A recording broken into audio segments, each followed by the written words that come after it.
UP में क्यों हारी बीजेपी? क्या यह चुनाव और अन्य जातियों में बदल गया? यूपी में सब कुछ अच्छा चल रहा था, आखिर कैसे हारी बीजेपी? क्या दलित समाज के लोगों को वोट इस बार सपा को मिला? नमस्कार मित्रों, आज हम यूपी की चर्चा करेंगे। यूपी में क्यों हारी बीजेपी? क्या यह चुनाव हिंदू, मुस्लिम और अन्य जातियों में बदल गया? यूपी में सब कुछ अच्छा चल रहा था, आखिर कैसे हारी बीजेपी? क्या दलित समाज के लोगों को वोट इस बार सपा को मिला? इन सभी सवालों का जवाब इस वीडियो में आपको देंगे। शुरू से अंत तक देखिए। और अखिलेश यादव कैसे बने match of the man? Lok Sabha चुनाव के नतीजे आने के बाद UP CM Yogi Adityanath action में दिख रहे हैं, ताबड़तोड़ मीटिंग और फैसले कर रहे हैं। जानते हो क्यों? दरअसल यूपी में लोकसभा की सीट 80 है। 2 बार चुनाव हुए, 14 और 19 में। मोदी को प्रधानमंत्री बनाने में यूपी का बड़ा योगदान रहा, इस बार फेल हो गया।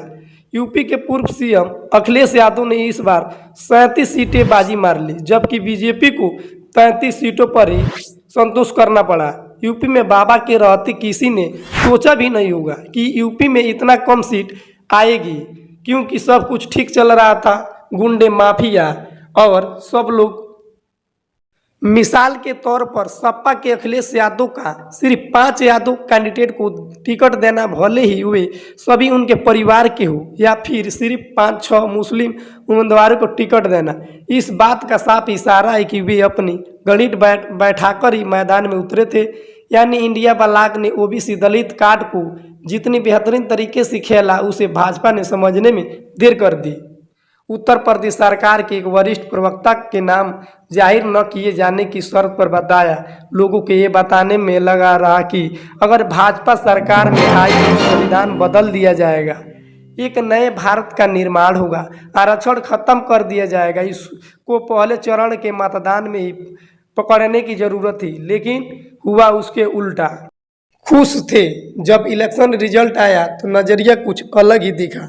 भाजपा एनडीए गठबंधन को मिली 36 सीटें और कांग्रेस समाजवादी पार्टी वाली विपक्षी इंडिया ब्लॉक की झोली में आई 43 सीटें। भाजपा के लिए एक करारा झटका था, क्योंकि पिछले चुनाव में एनडीए के पास 64 सीट थी। योगी आदित्यनाथ की सर पिछली लोकसभा और पिछली विधानसभा में चुनावों की जीत का सेहरा बन चुका था, लेकिन नतीजे उन्हें भीतर से झकझोर दिया। सपा प्रमुख अखिलेश यादव ने 37 और कांग्रेस के राहुल गांधी ने अपनी पार्टी के लिए 6 सीटें जीतवाकर योगी को पछाड़ दिया। ऐसे में अखिलेश यादव ने इस बार गैर यादव पिछड़ी बिरादरी के लोगों को दिल खोलकर टिकट दिया। पटेल कुर्मी समाज के 10, कुशवाहा शाह के सैनी बिरादरी के 6 नेताओं को टिकट दिया। इसी तरह निषाद जाति के 5 उम्मीदवार को टिकट दिया। दलितों में उन्होंने पासी बिरादरी के 7 और जाटो समाज के 6 नेताओं को टिकट दिए। म्यावती जाटो बिरादरी से हैं। यूपी के 11% जाटो पिछले कई सालों से म्यावती को वोट करते रहे, पर अखिलेश यादव ने इस बार इन पर दांव लगाया और वे कामयाब रहे। बीजेपी ने अखिलेश यादव को अपने गेम में फंसाने की बहुत कोशिश की। राम मंदिर के प्राण प्रतिष्ठा समारोह में क्यों नहीं जाएंगे, इस पर बहुत विवाद हुआ, लेकिन चुनाव में ये बीजेपी का ये दांव नहीं चला। अखिलेश यादव लगातार अपने पिच पर डटे रहे। बेरोजगारी, महंगाई, पेपर लीक के मुद्दे उठाते रहे। आटा के साथ डेटा फ्री मुफ्त में देने का वादा करते रहे। बीजेपी के 400 पार के नारे को अखिलेश यादव और राहुल गांधी ने संविधान बचाने की लड़ाई बना दी। गांव-गांव तक ये बात फैल गई कि बीजेपी की सरकार बनी तो फिर संविधान बदल जाएगा, दलितों और पिछड़ों का आरक्षण खत्म हो सकता है। प्रधानमंत्री नरेंद्र मोदी से लेकर संघ प्रमुख मोहन भागवत ने कई बार सफाई दी, लेकिन ये बात लोगों के दिमाग में घर तक जा चुकी थी। यही वजह है कि म्यावती के वोटरों ने भी अखिलेश यादव का साथ दिया। इस बार यूपी की राजनीति में ये बड़ी टर्निंग पॉइंट है। बीएसपी की छवि कुछ हद तक बीजेपी बी की टीम बन गई चुकी थी। ऐसे में कांग्रेस से गठबंधन ने सोने में सुहागे का काम किया और इस बार का चुनाव ने सबको चौंका दिया। तो दोस्तों बताइए कि इस चुनाव में राजनीतिक विश्लेषक के मुताबिक मोदी की केंद्र सरकार से ज़्यादा भाजपा की राज्य सरकारों ने अल्पसंख्यकों को सीधे तौर से निशाना बनाया और ख़ास तौर से यूपी में जहां बुलडोजर की एक सरकारी प्रतीक बन गया।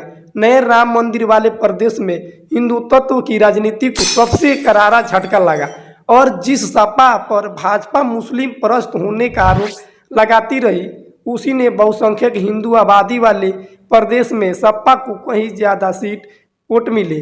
बीजेपी जिन सीटों पर हारी उनमें अयोध्या फैजाबाद शामिल हैं। हकीकत यही है कि 2019 के आम चुनाव में यूपी में भाजपा को 49% वोट मिले थे, जो 24 में गिरकर 41% आ चुका है। दूसरी हकीकत यह है कि एनडीए सहयोगियों के साथ मिलकर भाजपा नेतृत्व वाली सरकार भी बन चुकी है और नरेंद्र मोदी ने लगातार तीसरी बार प्रधानमंत्री बनकर जवाहरलाल नेहरू के रिकॉर्ड की बराबरी कर ली है। लेकिन अब करीब एक दशक के बाद जैसे जैसे 4 जून 2024 की सुबह रुझान आते हैं गए, इस दफ्तर ने सन्नाटे और नाकामी को फिर से महसूस किया। गोरखपुर में राजनीति शास्त्र के प्रोफेसर महेंद्र कुमार सिंह को लगता है इस प्रदर्शन के पीछे एक बड़ा फैक्टर था राष्ट्रीय स्वयं सेवक संघ के कार्यकर्ताओं की कम भागीदारी और भाजपा के ग्रास रूट कार्यकर्ता का घटा हुआ मनोबल, क्योंकि ज़्यादातर ने पीएम मोदी और अमित शाह के नेतृत्व में खुद को अलग थलग महसूस किया। 4 जून की शाम तक पता चल चुका था कि उत्तर प्रदेश में भाजपा पर लोगों ने कम भरोसा दिखाया। राम मंदिर निर्माण और हजारों करोड़ रुपयों के साथ अयोध्या के नवीनीकरण और बुलडोजर से न्याय दिलाने जैसे दावों ने बड़ी छाप नहीं छोड़ी। मुख्यमंत्री योगी आदित्यनाथ के लिए भी ये पहली अब आसान हो रही थी। 7 जून को उन्होंने प्रयागराज में प्रदेश सिविल सेवा आयोग से बात करके ये पता करना चाहा कि राज्य में कितनी सरकारी नौकरियां रिक्त है। 8 जून को योगी आदित्यनाथ ने लखनऊ में अपने कैबिनेट मंत्रिमंडल की बैठक बुलाकर सभी से कहा, अब बस बहुत हो गया, आप लोग वीआईपी कल्चर से दूर रहिए, अपने चुनाव क्षेत्र में जाइए, जनता से दोबारा कनेक्ट बनाइए, ये गाड़ियों पर हूटर बूटर लगाना बंद होना चाहिए। और गुस्से में उन्होंने बहुत कुछ कहा। जानकारियों के मुताबिक यूपी के युवाओं में इस बात को लेकर रोष है कि निचले स्तर की सरकारी भर्तियां टलती रही और सरकार के मुफ्त राशन और फ्री गैस जैसी स्कीमों पर ज़्यादा ध्यान दिया गया। चुनावी नतीजों से साफ हो चुका है कि इंडिया वाला को जातीय समीकरण के आधार पर टिकट बांटने का फायदा मिला, साथ ही युवा वर्ग के ने भी उनका ज़्यादा वोट दिया। उत्तर प्रदेश में कई केंद्रीय मंत्रियों और योगी कैबिनेट के मंत्रियों को हार का सामना करना पड़ा, जिनमें स्मृति ईरानी, साध्वी निरंजन ज्योति, महेंद्र पांडे, अजय मिश्र टेनी, संजीव बालियान, कौशल किशोर और बीपीएस वर्मा शामिल हैं। और बढ़ती हुई महंगाई, अग्निवीर भर्ती या सरकारी परीक्षाओं में पेपर लीक होना और उसके बाद सरकारी नौकरियों की भर्ती में देर, इन सभी मुद्दों का असर यूपी के युवा वोटरों पर पड़ा। फिर भी अहम मुद्दा यही बना हुआ कि इसमें योगी आदित्यनाथ को क्या कांग्रेस सपा ने झटका दिया या फिर किसी और ने। योगी आदित्यनाथ के करीबी तो यही कहते हैं कि अगर प्रदेश में भाजपा को दोबारा अपनी साख बनानी है तो उसे योगी ही बना सकते हैं, क्योंकि हिंदुत्व के मसीहा वही है।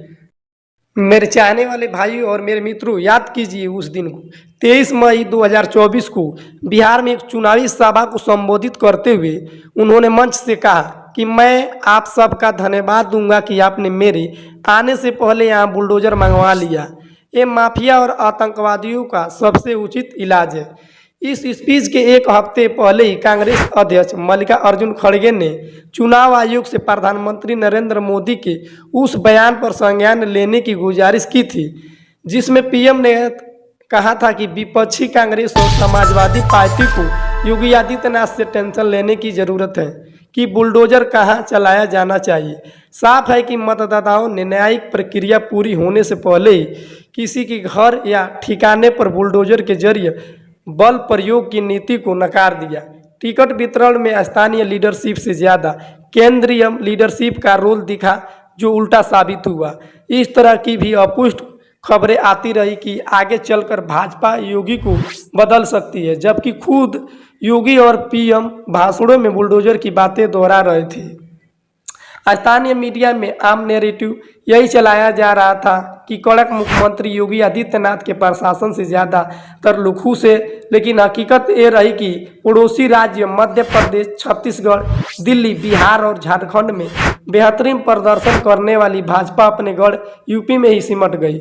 पिछले 2 विधानसभा चुनाव के टिकट पर उत्तर प्रदेश में जीत हासिल कर चुके एक दलित नेता के नाम जाहिर न करने की शर्त पर मीडिया को बताया यूपी की 80 सीटों में से कम 25 सीटों पर उम्मीदवार हमारे केंद्रीय नेता चुने, जबकि किसी और को लड़ाना चाहते थे। योगी अखिलेश यादव ने इस पर कैंडिडेट सिलेक्शन पर ज़्यादा ध्यान दिया और टिकट बांटने को चाणक्य वाली नीति को अपनाई। आइए दोस्तों, आप लोगों को बताते हैं कि Akhilesh Yadav match of the man कैसे बने। अखिलेश यादव के नेतृत्व में पार्टी ने 37 सीटें जीत ली। साल 2004 के चुनाव में समाजवादी पार्टी को 35 सीटें मिली थी। तब मुलायम सिंह यादव पार्टी के कर्ता धर्ता थे। लगातार 4 चुनाव में हार के बाद अखिलेश यादव नेतृत्व पर सवाल उठने लगे थे। इस बार के लोकसभा चुनाव में वही Akhilesh Yadav man of the match हैं। अकेले अपने दम पर उन्होंने बीजेपी को बहुमत के आंकड़े तक पहुंचने से रोक दिया। इस बार के चुनाव के लिए अखिलेश यादव का फार्मूला पीडीए रहा। पीडीए आपको बताएंगे कि क्या है। करीब 7 महीने पहले उन्होंने इसकी घोषणा की थी। पिछड़े, दलित और अल्पसंख्यक। पीडीए का मतलब पिछड़े, दलित और अल्पसंख्यक होता है, और इनको सब अखिलेश यादव ने साथ लेकर चला। अखिलेश को लगा कि अल्पसंख्यक के नाम पर बीजेपी मुसलमानों की आड़ में सांप्रदायिक ध्रुवीकरण कर सकती है। फिर उन्होंने पीडीए को कभी अगड़ा बताया तो कभी आधी आबादी मतलब महिला है। इस फार्मूले पर अखिलेश यादव ने टिकट बांटे। इस बार एमवाई वाले सालों पुराने सामाजिक समीकरण को तिलांजलि दे दी। मुस्लिम और यादव तो हर हाल में समाजवादी पार्टी के साथ रहेंगे। इस सोच के आधार पर अखिलेश यादव ने इस बार के चुनाव में अपनी रणनीति बदल ली। गैर यादव, पिछड़ों और दलित पर रहा फोकस। अखिलेश यादव का पूरा फोकस अब गैर यादव, पिछड़ों और दलितों पर आ गया। ये कोशिश उन्होंने पिछली विधानसभा चुनाव में भी की थी, लेकिन इस बार सोशल इंजीनियरिंग करते हुए समय अखिलेश यादव ने क्लस्टर फार्मूला लगा दिया। मतलब हर इलाके के लिए एक अलग सामाजिक समीकरण बनाया। लोकसभा की एक सीट पर पटेल उम्मीदवार दिया तो बगल वाली सीटों पर आबादी के हिसाब से कहीं निषाद तो कहीं बीन तो कहीं कुशवाहा प्रत्याशी दिए। सोशल इंजीनियरिंग का ये डबल डोज सुपरहिट रहा। मेनका गांधी के खिलाफ उन्होंने गोरखपुर से लाकर निषाद उम्मीदवार दे दिया। राम भुवाल निषाद ने सुल्तानपुर में मेनका गांधी को हरा दिया। इस तरह के कई प्रयोग अखिलेश ने किए। जय हिंद, जय भारत।